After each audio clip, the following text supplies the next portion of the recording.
تمہارے لیے شفا ہے ہر اس بیماری کے لیے جو تمہارے دلوں میں چھپا ہوا ہے۔ ظاہر ہے کہ دلوں کے اندر جو بیماری ہے وہ کیا ہے؟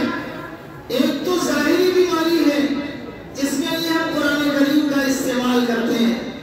ہم یہ سمجھتے ہیں کہ قرآن کریم صرف ہماری ان بیماریوں کے لیے ہے، سردی بخار اور دوسرے کاموں کے لیے۔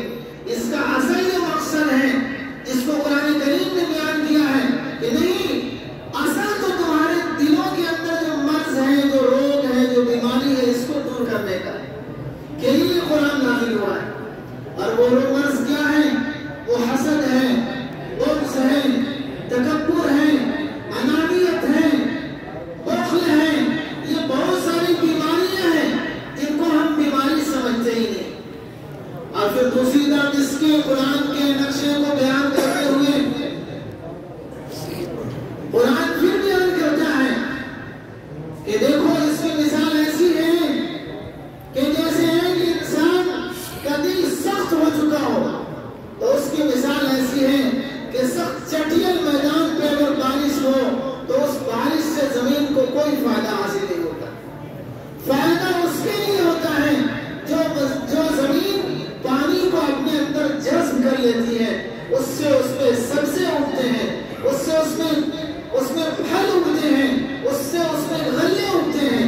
لیکن جو زمین پانی کو جذب نہ کرے، پانی جم جائے یا پانی ڈھلک جائے، تو اس زمین میں وہ پانی، وہ سیلاب کرنے والی بارش اس زمین کو کوئی نفع نہیں بخش سکتی۔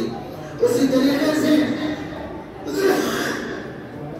سورہ بقرہ کے اندر اللہ رب العزت نے بنی اسرائیل کو مخاطب کر کے ارشاد فرمایا ہے کہ تمہارے قلوب ثم قست قلوبکم، کہ تمہارے قلوب جب سخت ہو گئے اس طرح سے کہ جیسے چٹان ہو جاتے ہیں، جیسے پتھر سخت ہو جاتے ہیں، پھر اس پر کوئی تمہارے دلوں پر اثر نہیں کر سکتا یہ کتاب۔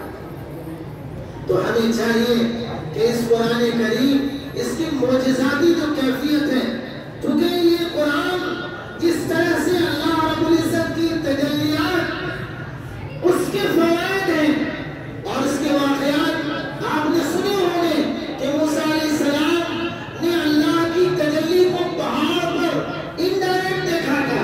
ڈائریکٹ موسیٰ علیہ السلام کو وہ تجلی نہیں پڑی تھی، اس تجلی اس کے اثرات سے پہاڑ ریزہ ریزہ ہو گیا اور موسیٰ علیہ السلام بے ہوش ہو گئے۔